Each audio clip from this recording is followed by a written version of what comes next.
अच्छा ये बताई, हमरे समझ में ना आवत कि का करत बानी आप। रुका हो तनी तू हम लोगन का ना तोरे समझ में आवत। अरे कुल का होत बा, हमरे कुछ समझ में ना आवत। यह सही होत है जवन हम करत हैं। अंतर इतना है कि हमरे दिमाग से भूसा या गोबर बहरिया गयल, तो हमरे तो समझ में आ गयल। आ तुहा लोन के ई बुद्धि जवन यही तो भदेली हो गई। हाय हाय हाय, भूसा है, भूसा बहरियाल है। भूसा बहरियाल ना तो हम इतना सुंदर कमवे ना करी। रमाकांत जी से पूछा, लाल प्रताप यादव से पूछा, राजवीर यादव से पूछा, ये बदे कि ओबीसी समाज जवन है, ये ओबीसी समाज के दिमाग में श्रेष्ठ पंडित ऐसन ठूस के भूसा भरले हमें कि जवन सही काम है उनके समझ में ना बैठी। सुनी सुनी हमार सवाल है। तू कहल का चाहत हूँ अपन बात करा। वे कहती कि हमार सवाल बा, हम का कहल चाहत हूँ। हाँ, माथवा मुड़ावला नहीं, माथवा मुड़ावला नहीं, कैसन संस्कार सैया स्वर्गवान जाई है कैसे, स्वर्गवान जाई है कैसे।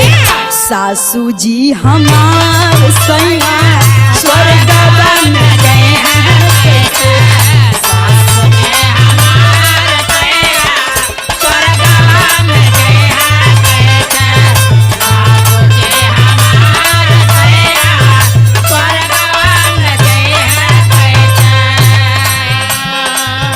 हम पूछत रही कि हाई कुल पढ़ौले हैं और सासू जी तो मृत्यु हो गई। अच्छा, दुनिया छोड़ दिली, कुल बनौनी ना।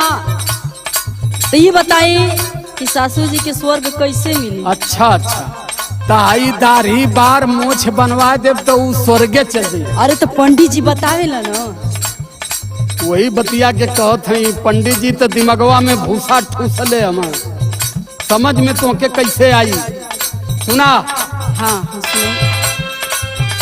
आडंबर पखंड छोड़ा कैला सुधार रानी, बुद्ध भगवान कहबा, बुद्ध भगवान कहबा, ई है विचार रानी, बुद्ध भगवान कहबा।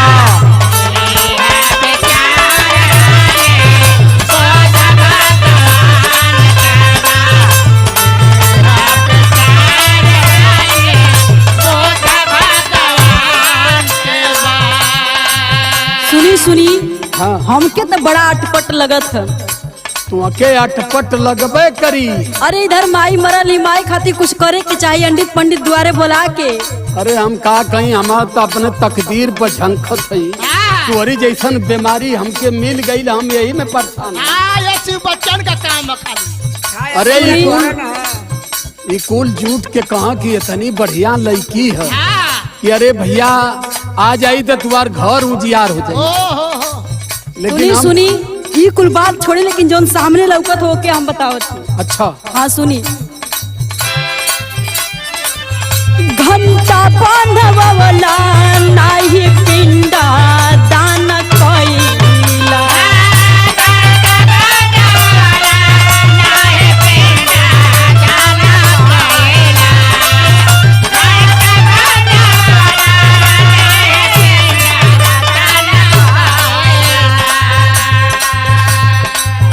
पंडित विद्वान कैसे अनुष्ठान गइला।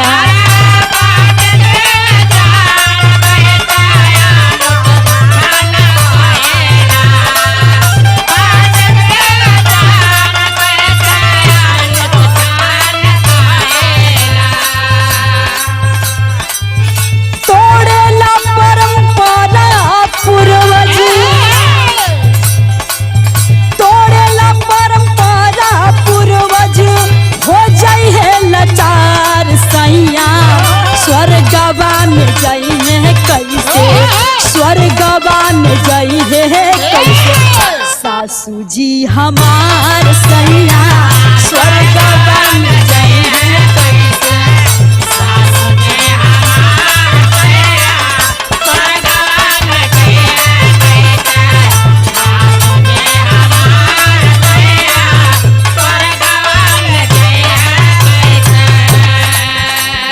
देखा पिंडादान से श्राद्ध से घंटा बनवौले के मोहपत्तर के रजाई गद्दा देहले से स्वर्गे में न केहू जाला। दूसरी चूंकि ई बता देते ई देश पूरा परेशान खाली स्वर्ग नरक शराब आ वरदान में खाली अड़सल।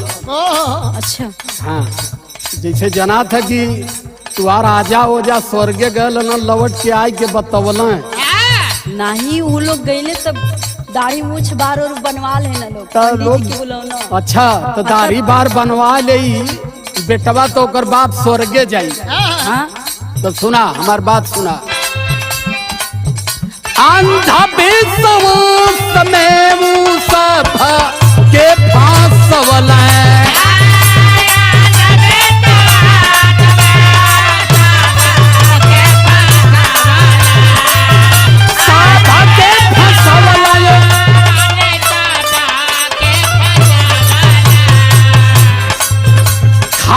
अपन मेवा सेवा सबसे तारावला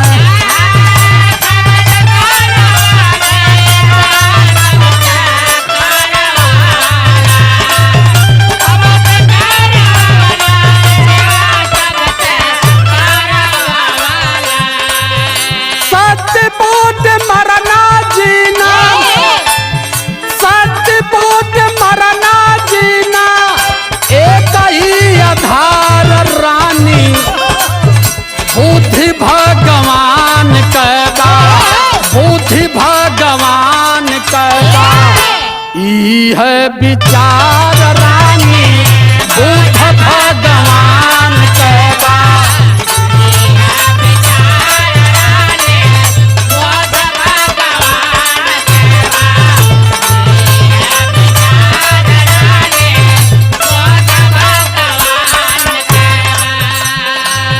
देखिए हमार बात आप टालत हैं। जब से हम बात करत हैं आपसे तब से आप खाली बुद्ध बुद्ध जी रटले बानी। ऐसा न कि हमार दिमाग फ्रेश हो गया आ तोरे दिमाग में गोबरौरा भरल है। ये धरती पर जेकर जन्म हो ओके मरे के ई भौतिक जगत हो जे आयल हो मरी। स्वर्ग नरक वैकुंठ शराब वरदान ई सब झूठ हो। यह हमार बुद्ध जी बतौले रहा यह सही हो। लेकिन सुनिए हम बताओ थी जौन काम ना भइले हमके ओकर दुख बा।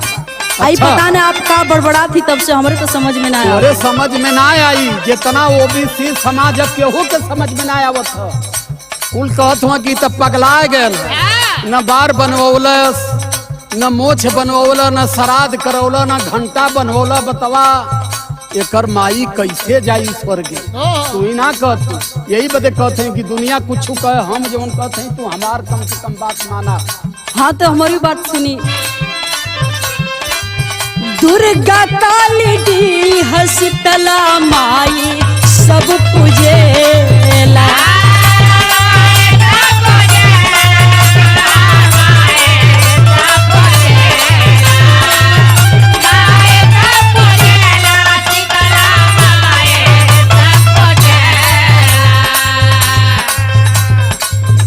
काशी विश्वनाथ मंदिर घंटा गुजेला।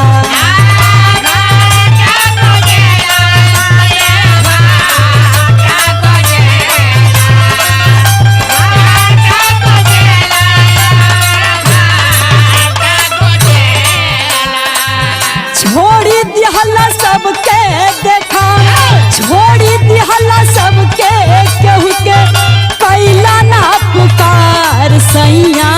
स्वर्गवा में जाई है कैसे स्वर्गवा में जाई है कैसे सासू जी हमार सैया स्वर्गवा में गए हैं हो।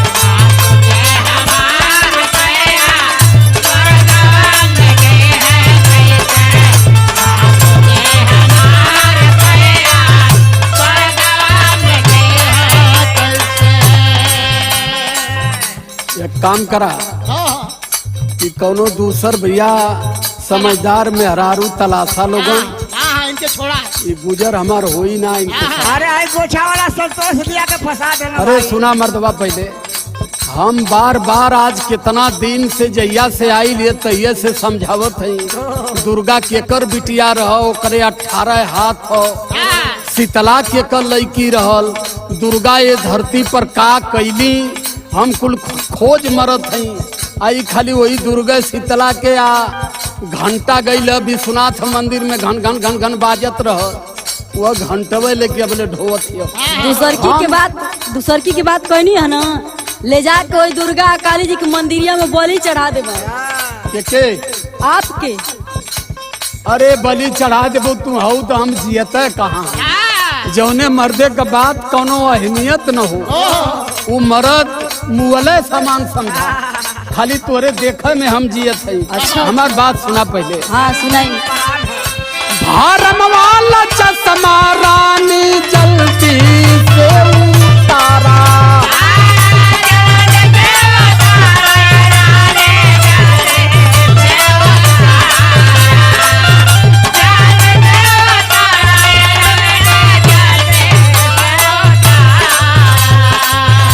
कहलू ना कि वही दुर्गा के जाके तुहा बलिदान चढ़ाई। तो जो चश्मा लगौले हो भरम वाला अंधविश्वास वाला, वो चश्मा के जब हटा देबू तब हमार बात तोके निक लगी।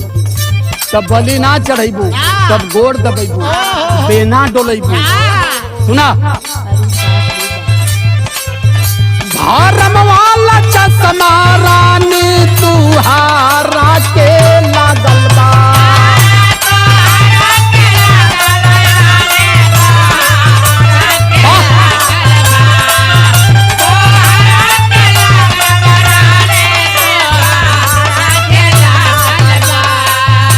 आयल जब करोना साथ देवता थोड़ा भागल बा,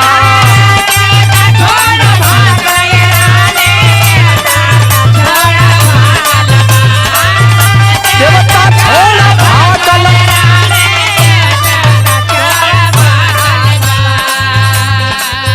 सत्य के खोज कैला, सत्य के खोज कैला, ये उपचार रानी बुद्ध भगवान कहला, बुद्ध भगवान कहला, ई है विचार रानी।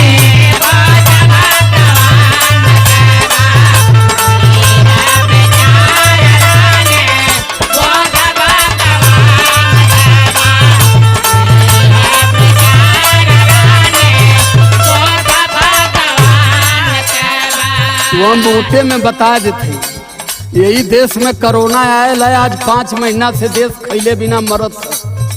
न तोरे दुर्गा का पता, न तोरे काली का पता, न तोरे शीतला का पता, न तोरे देवी देवतन का पता है। ये तो बात आप सही कहले। ये बतिया हम तब से सोचत हैं कि बात कहीं ना कहीं तो हर सही बात, कि जब से कोरोना की मुसीबत आई तो पहले तो सुनल कि देवी देवता दुर्गा जी काली माई आल्हा उदल, जैसे लक्ष्मी जी के पूजले धन मिलेला, आ बजरंग बली के पूजले असल बल में मिलेला। लक्ष्मी जी धीरू भाई अंबानी के बहन है।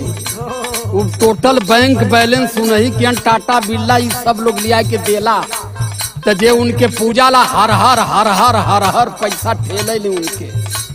अरे कर्म पर भरोसा करो, तथागत भगवान गौतम बुद्ध ने बताया था, भरम को बाहर करो, अच्छा कर्म करो। आपको बात कहीं ना कहीं सही बा। ये बात के हम सोचत हई कि देवी देवता हवत ही कोरोना भागत काहे न बा। अब तनी सतवार बुद्धि से भूसा छांटल जाए के। हाँ कहो। हाँ भैया सही बात है। हाँ तो सुनी, हम एगो बात कहल चाहतनी। हाँ बताया। आखिया से पर्दा सैया हमारे हटावाला,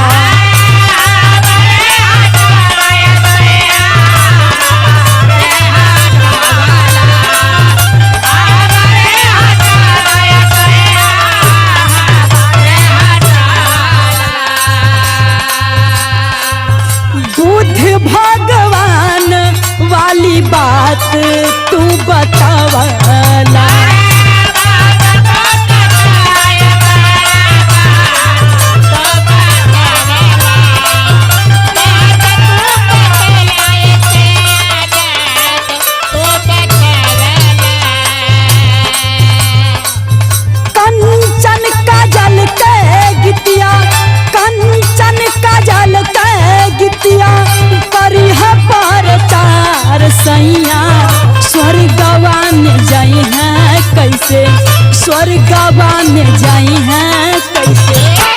सासू जी हमार सैया स्वर्गवा में गए हैं।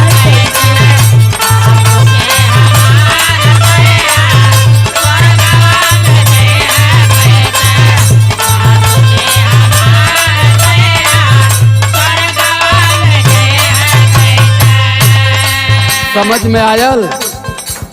समझ में आयल ना? पूरा पूरा बिल्कुल।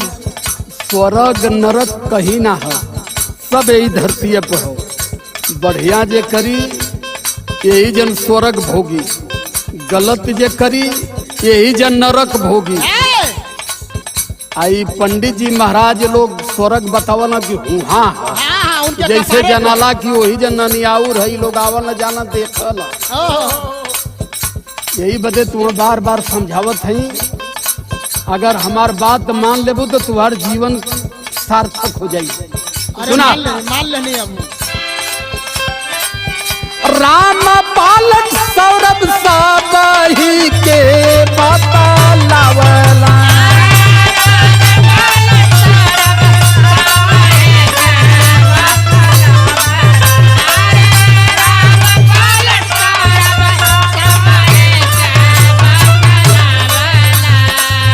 छोटू संतोष चर्चा भीम करावला।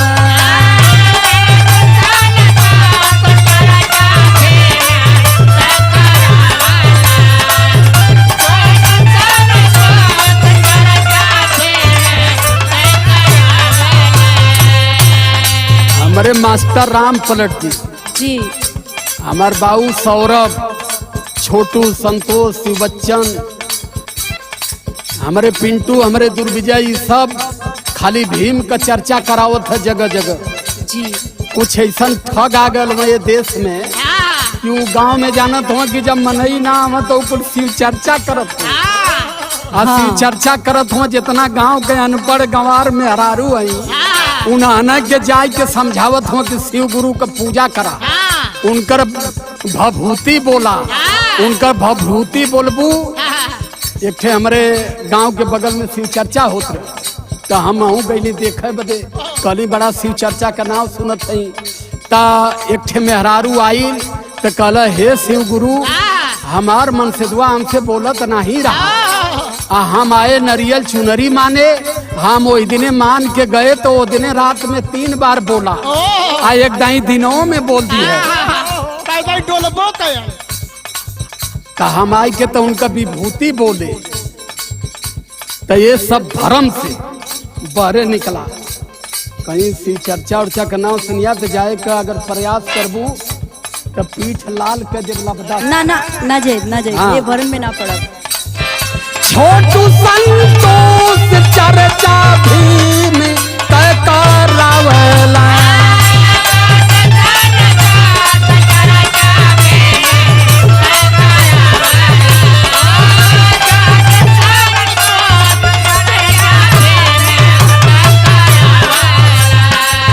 राजकुमार बातिया के